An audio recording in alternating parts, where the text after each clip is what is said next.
La foire internationale de Lomé, comme on la surnomme la foire de toutes les opportunités, est de retour. Cette exposition événement unique en son genre est un mélange d'animation, de convivialité dans un parcours inattendu.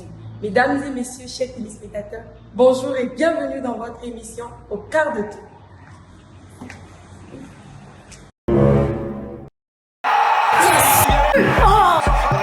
Fiston, ça a déjà commencé? Goal!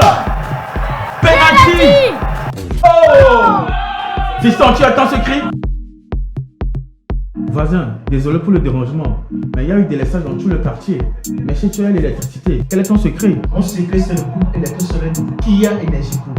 Fini vos soucis de délestage avec le groupe électrosolaire de Kia Energy Group, entreprise spécialisée dans l'énergie solaire, les énergies renouvelables et l'efficacité énergétique. Vous avez l'électricité à tout moment et en tout lieu, même au village. Garantie pouvant aller jusqu'à 20 ans. Kia Energy Group est situé à Lomé, quartier Agonive Angokui, sur la route de Mission Tové derrière le CCL. Téléphone plus 228 70 45 34 81 99 99 93 80.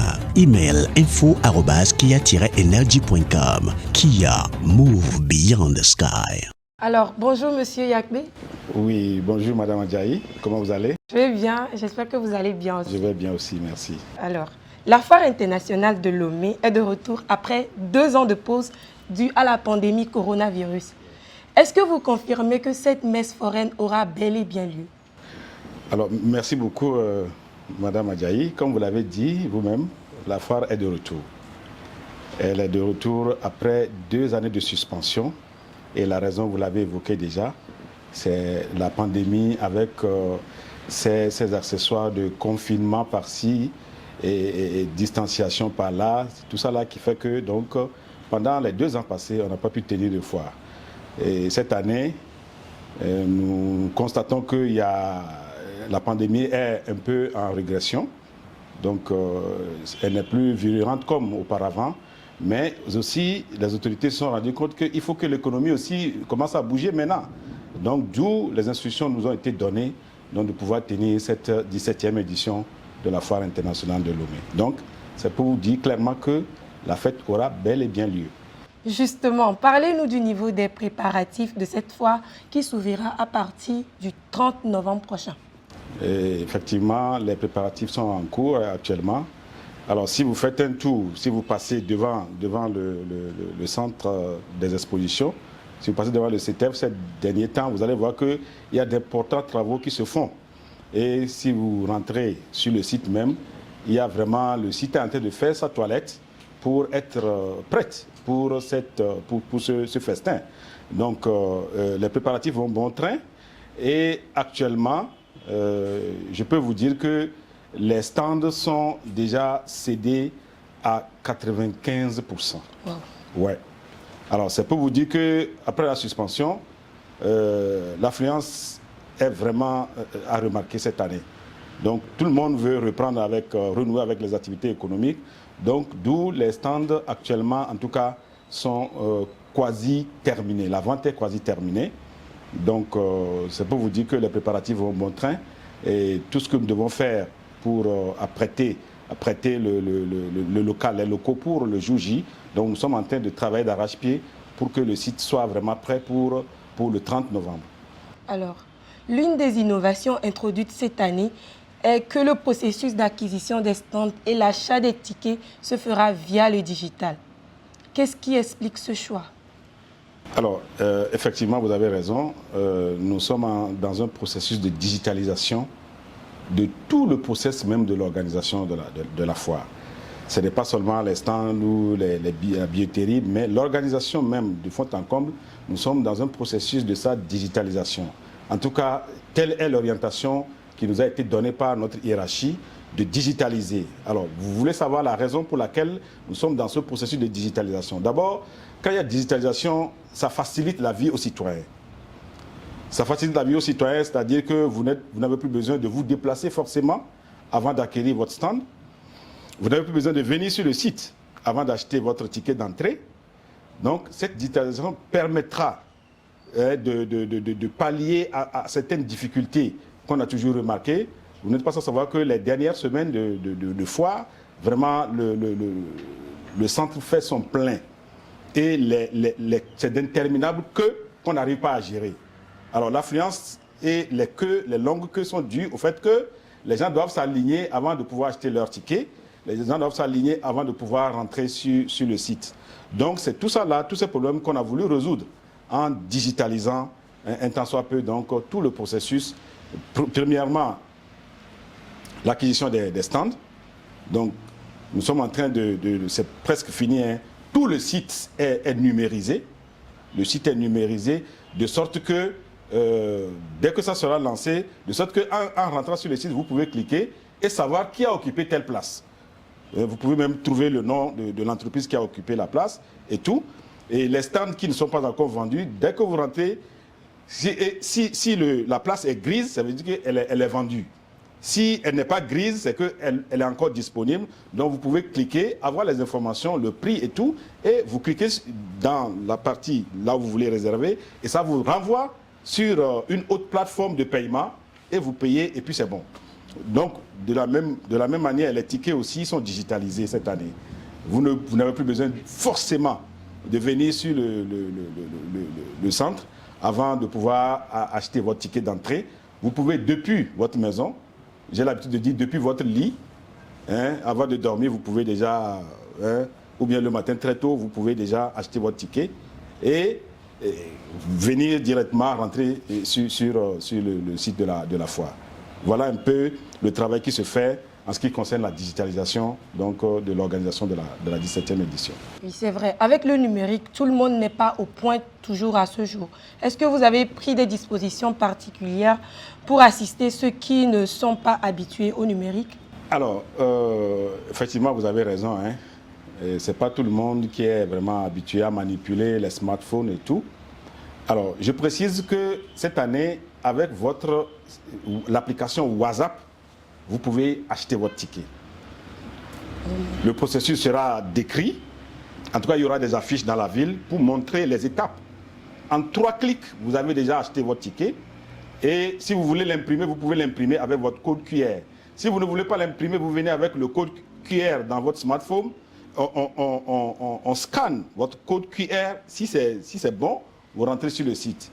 De la même manière, justement, pour revenir à votre question, la question c'est de savoir, pour ceux qui n'ont pas, entre griffes, qui ne peuvent pas manipuler les smartphones et autres, d'abord, l'une des solutions c'est que, même si moi, personnellement, je ne peux pas manipuler, je peux demander à quelqu'un, à un élève de ma maison, au lieu d'aller faire la queue, mais prends mon téléphone ou bien à partir de ton téléphone, achète-moi le ticket et je vais rentrer directement sur le site. Ou alors, si tout ça, ça ne marche pas toujours, je n'ai personne pour m'aider à acheter le ticket via le smartphone, moi-même je peux venir sur les lieux et pouvoir l'acheter. On va avoir des terminaux électroniques de distribution de tickets. C'est-à-dire qu'il ne s'agira plus de venir quand on vous coupe un ticket.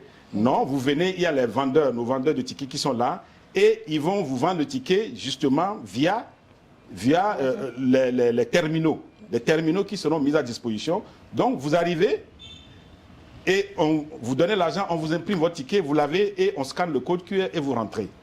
Alors, l'avantage cette année, les gens vont dire, oui, ça aussi, ça va amener des bouchons, des embouteillages et tout. Non, ça ne va plus amener des embouteillages. Pourquoi? Parce que le vendeur de tickets qui a son TPE dans la main, il peut imprimer à la fois 10 tickets.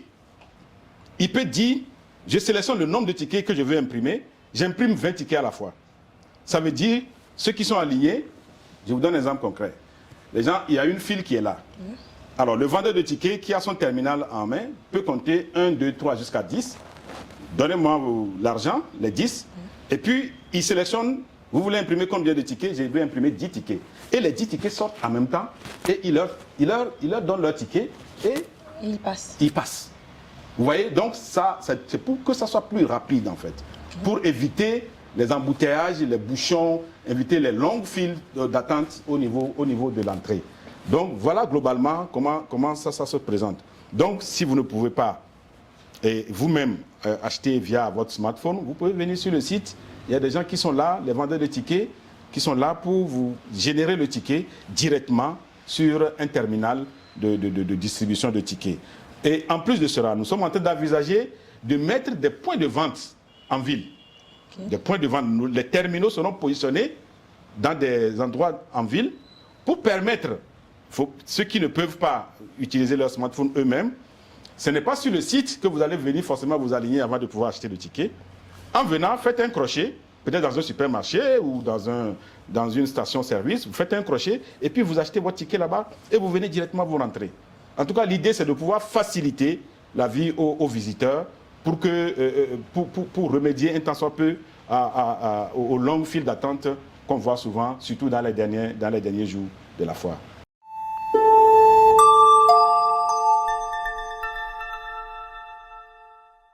Alors, Monsieur Yakbe Komlon Nomadoli, à chaque édition de la foire, il y a un pays invité d'honneur.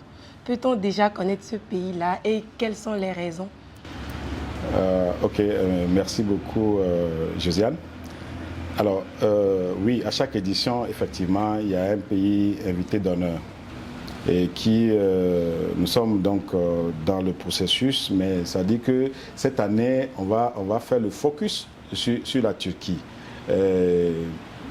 Invité d'honneur ou pas, mais le focus sera fait sur la Turquie parce que nous savons le dynamisme de l'économie turque et les relations commerciales entre la Turquie et notre pays. Donc, nous avons décidé cette année, pour cette édition, de faire un focus, un zoom sur la Turquie. Vous savez que le président turc a fait une visite d'amitié, de coopération dans notre pays il n'y a pas longtemps. Donc, cette identification, c'est pour redynamiser un peu les liens de coopération qui existent entre nos deux pays. Compétitivité des biens et services pour la relance de l'économie post-Covid-19 est le thème central pour cette 17e édition de la foire internationale. Qu'est-ce qui justifie ce choix et quelles sont les activités attendues? Alors, merci beaucoup, Josiane, pour cette question. Effectivement, comme vous l'avez dit, le thème de cette édition, c'est la compétitivité des biens et services pour la relance de l'économie post-Covid. Vous savez que nous sommes en train de sortir, si je peux l'affirmer, donc nous sommes en train de sortir d'une crise sanitaire. Et nous tous, nous avons vu les dégâts que cette crise a causés, les confinements, le ralentissement de l'économie. Et pendant les périodes chaudes, les moments chauds de la pandémie, on ne pouvait même pas aller au marché pour aller vendre quoi que ce soit. Donc du coup, l'économie était au ralenti. Maintenant qu'il y a un relâchement, il y a une baisse, l'idée c'est de pouvoir donc faire repartir l'économie, de pouvoir relancer l'économie. C'est ce qui est traduit dans ce thème. Et relancer l'économie, c'est que tous les pays veulent relancer leur économie. Voilà. Maintenant, pourra profiter le pays qui sera plus compétitif. Donc, d'où l'intérêt de parler de la compétitivité, de faire un focus sur la compétitivité des biens et services produits sur notre territoire vis-à-vis des autres. C'est pourquoi la foire est une opportunité pour confronter nos produits aux produits qui vont venir d'ailleurs, pour mesurer notre compétitivité, pour mesurer la qualité par rapport aux autres. Et ça me fait déboucher sur le deuxième volet de votre question, à savoir quelles sont les activités. C'est vrai, la principale activité, c'est l'exposition. Je ne vais pas dire exposition vente, ou je peux le dire, mais exposition d'abord pour faire connaître ces produits. Ça, c'est l'objectif numéro 1. Deuxièmement, si ça donne l'occasion de vendre ces produits, oui, d'accord, ça vient en sus. La vente, c'est un bonus. Mais la foire, c'est plutôt pour faire connaître ce qu'on sait faire. Hein.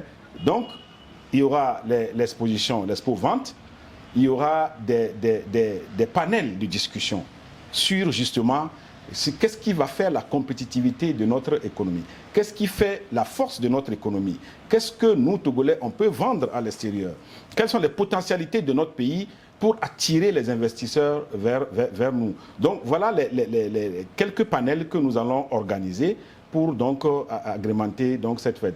En dehors de ça, il y a les sessions B2B. Les sessions B2B, c'est-à-dire les rencontres d'affaires. Les rencontres d'affaires, comme vous et moi, on est assis, donc dans le milieu des affaires, ça se fait. Et puis on discute affaires, on discute business. Peut-être moi je cherche des fournisseurs de canettes vides. Vous en produisez, donc on se dit ok, c'est une belle opportunité. On négocie si on s'entend. Donc vous me fournissez les canettes vides et puis moi je les achète pour pouvoir donc mettre mes boissons. Donc voilà, donc c'est justement les B2B seront organisés et nous voulons mettre vraiment un accent spécial sur ces B2B là parce que en dehors de l'exposition vente, c'est cette B2B là qui permet de faire des affaires dans le futur. Vous voyez? Et en dehors de ça, il y a des événements de promotion, des événements culturels, des soirées culturelles, en tout cas plein de divertissements sur le site. Presque à la fin de cette émission, Monsieur Komlan, qu'est-ce qui fera la particularité de cette 17e édition? Très bien. Merci beaucoup pour cette question très intéressante. Si vous n'avez pas posé cette question, moi-même j'allais en parler. Parce que cette édition est tellement spéciale en ce qu'elle coïncide avec la Coupe du Monde. C'est très important. Nous savons que la population togolaise est une population jeune et dynamique, qui aime le football, qui aime aussi la foire Togo 2000. Donc, d'où nous allons mettre ces deux événements ensemble pour permettre à nos populations de passer de très bons moments. Sur le site, il y aura des écrans géants pour permettre aux gens de pouvoir suivre les matchs en temps opportun. Donc la particularité, c'est que cette 17e édition coïncide avec la Coupe du Monde et ça donne l'opportunité de ne plus rester dans son fauteuil, dans son salon pour suivre, mais de pouvoir sortir, rester à l'air libre, ou peut-être autour d'un pot, avec son verre ou bien sa bouteille, et puis on déguste et puis on suit tranquillement le match jusqu'à la fin. Donc c'est une particularité, en tout cas, qui va faire que la foire va drainer encore plus de monde. Et vous l'avez bien dit, quel est le message que je veux adresser à nos partenaires? J'englobe comme ça pour dire nos partenaires. Quand je dis partenaires, c'est d'abord les sponsors. Nos sponsors, à eux, nous voulons vraiment dire un sincère merci. Parce que sans leur accompagnement, nous n'allons pas pouvoir faire ce que nous sommes en train de faire actuellement. C'est grâce à leur accompagnement que la foire a toujours tenu ses promesses jusqu'à ce jour. Et vraiment, nous voulons toujours rester les mettre tendus vers eux pour qu'ils continuent de nous soutenir, de nous accompagner pour vraiment la relance de l'économie togolaise. Parce que quand on parle de relance de l'économie togolaise, c'est dans l'intérêt de tout le monde. Quand ça marche pour les uns, c'est que ça marche pour les autres. C'est-à-dire que quand ça marche pour un, ça marche pour deux, ça doit marcher pour tout le monde. C'est parce que c'est ce que je gagne qui me permet d'acheter ce que l'autre vend. Donc l'économie, c'est un cercle. C'est un circuit en fait. L'argent, c'est un circuit. Donc, si l'économie se porte bien, si la foire permet aux sponsors de vraiment être plus visibles, de faire la promotion de leur pays, de leurs produits, c'est sûr que après la foire, il y aura de très belles affaires qui vont se conclure. Et en dehors de nos sponsors, je voudrais vraiment remercier également les exposants. Les exposants qui animent au quotidien le site de la foire et qui permettent à nos visiteurs de trouver à voir pour le plaisir des yeux d'abord et de trouver aussi à acheter. Il ne sert à rien pour un visiteur de venir sur le site s'il n'y a pas grand chose à voir, s'il n'y a pas grand chose à acheter. Donc, l'un dans l'autre, chaque pan de partenaires, on se soutient mutuellement. Donc, grâce aux exposants, les visiteurs auront de quoi vraiment se régaler. Et à nos visiteurs également, nous disons, ça va commencer le 30 novembre. Et nous sommes en train de rénover le centre pour le plaisir de nos visiteurs. Vous viendrez constater vous-même comment sera le centre. Les instructions qui nous ont été données, c'est que si nous faisons cette foire post-Covid, si nous la faisons au même niveau que les foires passées, c'est que nous n'avons rien fait. Il faut faire plus, il faut aller plus. D'où l'intérêt pour nous de vraiment rénover le centre, de vraiment donner une nouvelle couleur au centre pour que les visiteurs qui arrivent sentent qu'il y a quelque chose qui a changé. En tout cas, nous sommes dans cette dynamique et nous voulons, pour finir, lancer un appel aux uns et aux autres pour venir, ne serait-ce que venir découvrir ce qui va se passer sur le site. On aura des événements qui vont ponctuer, toute la période. Pour ces différents événements également, nous invitons la population à venir nombreux découvrir ce qui va se faire sur le site. Merci, M. Yakmi. C'est moi qui vous remercie. Alors, je suis sûre que vous avez aimé et compris les contours de cet événement phare de notre pays. Alors, je vous donne rendez-vous ce 30 novembre prochain. Nous sommes la référence en Afrique, une société de médias spécialisée aussi dans le conseil et la production audiovisuelle, déterminée à vous faire rayonner partout dans le monde, partout sur la télé, partout sur le web et sur les réseaux sociaux, partout. Vous voulez savoir pourquoi ? Parce que la vidéo est sans conteste l'outil de communication le plus puissant et que depuis 2018, nous avons donné vie à de centaines de créations. Parce que nous vous écoutons, nous réfléchissons, nous concevons, parce que nous produisons, nous réalisons, nous médiatisons tous vos contenus vidéo, documentaires, films d'entreprise, reportages, émissions, au quart de tout, parlons d'elle, spots publicitaires, réalisés dans les milieux les plus reculés au Togo, au Bénin, en Côte d'Ivoire, bref, dans tous les pays d'Afrique et à l'international. Parce que nous diffusons vos messages pour convertir vos cibles en clients, nous valorisons vos actes et parce que avoir une vidéo c'est bien, mais qu'elle soit bien visible c'est mieux. Rien ne nous arrête puisque nous osons l'audace dans la pertinence, nous visons l'impact et le résultat. Chez AgriDigital, nous chérissons l'engagement, la performance et votre retour sur investissement. Nous sommes là pour faciliter votre business, nous sommes là pour vous rendre inoubliable. Alors, action!